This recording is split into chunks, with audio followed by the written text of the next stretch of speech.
మనం time travel చేసి 200 ఏళ్ల వెనక్కి వెళ్దాం. ఇయర్ 1813. ఒకసారి ఊహించుకోండి, అప్పటి హైదరాబాద్ లో మంచి హాస్పిటల్సే లేవు, సరైన మందులు కూడా లేవు. సరిగ్గా అప్పుడే ప్లేగు అనే ఒక భయంకరమైన వైరస్ సిటీలోకి ఎంటర్ అయింది. అది ఎంత డేంజరస్ అంటే పొద్దున్న ఆరోగ్యంగా ఉన్న మనిషి సాయంత్రానికి ప్రాణాలు వదిలేవారు. లిటరలీ జనం పిట్టల్లా రాలిపోతున్నారు. ప్రతి ఇంట్లో ఏడుపులు, ప్రతి వీధిలో భయం.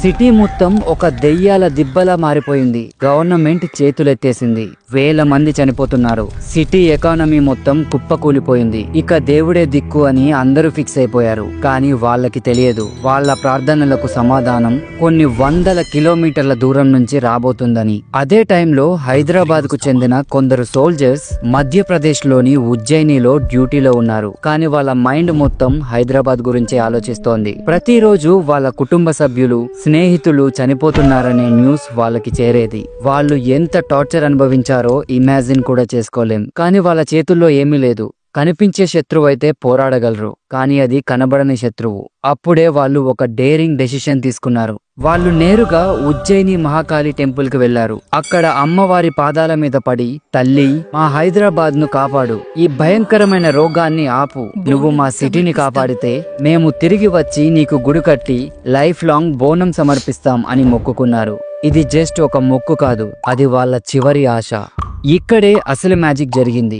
ఉజ్జయినిలో సైనికులు మొక్కుకున్నారో లేదో, హైదరాబాద్ లో ప్లేగు వ్యాపించడం ఆగిపోయింది.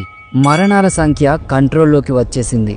కొన్ని రోజుల్లోనే సిటీ మొత్తం కంప్లీట్ గా సేఫ్ అయిపోయింది. ఇది యాదృచ్ఛికమా లేక నిజంగా దేవుడి దయనా? ఇది ఖచ్చితంగా అమ్మవారి అద్భుతమే అని అందరూ బలంగా నమ్మారు. అయితే వాళ్ళు ఇచ్చిన మాట నిలబెట్టుకోవడానికి డ్యూటీ ముగించుకొని వెంటనే సికింద్రాబాద్ వచ్చేశారు. 1815లో సూరేటి అప్పయ్య అనే సోల్జర్ లీడర్షిప్ లో ఉజ్జయిని నుండి తెచ్చిన అమ్మవారి చెక్క విగ్రహంతో ఒక టెంపుల్ కట్టేశారు. ఆ రోజే వాళ్ళు వండిన అన్నం, పాలు, బెల్లంతో చేసిన నైవేద్యాన్ని ఒక కొత్త కుండలో పెట్టి డెకరేట్ చేసి అమ్మవారికి సమర్పించారు. అదే చరిత్రలో మొట్టమొదటి బోనం. కేవలం కొందరితో మొదలైన ఆ వేడుక ఇప్పుడు లక్షల మంది పండుగగా మారింది. ఇంక్రెడిబుల్ కదా? ఓకే, ఇంతకీ ఈ బోనం ఏంటి? Let's break it down. బోనం అంటే భోజనం. ఇది అమ్మవారికి మనం ఇచ్చే ఒక గ్రాండ్ థ్యాంక్స్ గివింగ్ పార్టీ లాంటిది. ఇందులో వాడేవి మట్టి కుండ. ఇది 100% ఎకో ఫ్రెండ్లీ, స్వచ్ఛతకు, కొత్త ప్రారంభానికి సింబల్. నైవేద్యం, ఇందులో ఉండేది రైస్, పాలు, బెల్లం. ఇది హెల్త్ అండ్ వెల్త్ ని సూచిస్తుంది. బేసిక్ గా ఇది ఒక డివైన్ సూపర్ ఫుడ్. అలంకరణ, కుండకి పూసే పసుపు ఒక యాంటీసెప్టిక్, వేపాకులు ఒక మెడిసిన్.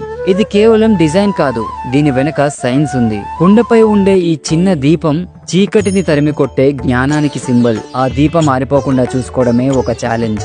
ఈ బోనాన్ని మహిళలే తలపై ఎత్తుకుంటారు, ఎందుకంటే వాళ్లే శక్తికి అసలైన రూపం. వాళ్ళు నడుస్తుంటే సాక్షాత్తు అమ్మవారే నడుచొచ్చినట్లు ఉంటుంది. What a powerful visual. బోనాల ఫెస్టివల్లో మరో మెయిన్ అట్రాక్షన్ ఉంది. అతనే పోతురాజు. ఈయన లేకపోతే పండుగలోకి కిక్కే ఉండదు. పోతురాజు గ్రామ దేవతలైన 7 అక్కా చెల్లెలకు ఏకైక సోదరుడు. సింపుల్ గా చెప్పాలంటే ఆయన అమ్మవారికి, అలాగే ఆ తల్లి భక్తులకి బాడీగార్డ్ లాగా. చూడటానికి ఒక వారియర్లా ఉంటాడు. ఒళ్ళంతా పసుపు, నుదుటపై పెద్ద కుంకుమ బొట్టు, కాళ్లకు గజ్జెలు. ఆయన లుక్కే అదిరిపోతుంది. ఆయన చేతిలో ఎప్పుడూ ఒక కొరడా ఉంటుంది. డప్పు సౌండ్ కు డాన్స్ చేస్తూ తనను తానే కొట్టుకుంటూ గాల్లోకి కొరడాను జులిపిస్తాడు. ఈ విన్యాసాలకు దుష్ట శక్తులు పారిపోతాయని నమ్ముతారు. ఊరేగింపులో పోతురాజు ముందు నడుస్తూ అమ్మవారికి, భక్తులకు ఫుల్ సెక్యూరిటీ ఇస్తాడు. ఆయన ఎనర్జీతోనే జాతరకు అసలైన ఊపు వస్తుంది. పండుగ ఇంకా అయిపోలేదు. మరో 2 క్రేజీ ఈవెంట్స్ ఉన్నాయి, రంగం మరియు ఘట్టం. రంగం, ఇది ఒక మైండ్ బ్లోయింగ్ ఈవెంట్. పండుగ మరుసటి రోజు పెళ్లి కాని ఒక యువతి వచ్చి మట్టి కుండపై నిలబడి భవిష్యవాణి చెప్తుంది. ఆమెలో అమ్మవారు ఆవహించి నెక్స్ట్ ఇయర్ వర్షాలు ఎలా ఉంటాయి, రాష్ట్రంలో ఏమవుతుంది అన్ని లైవ్ లో చెప్తుందని నమ్ముతారు. Think about it. ఇది ఒక లైవ్ ఫ్యూచర్ ప్రిడిక్షన్. రంగం అంటే భవిష్యవాణి. నెక్స్ట్ ఘట్టం. ఘట్టం అంటే అమ్మవారి ప్రతిరూపమైన ఒక డెకరేటివ్ కలశం.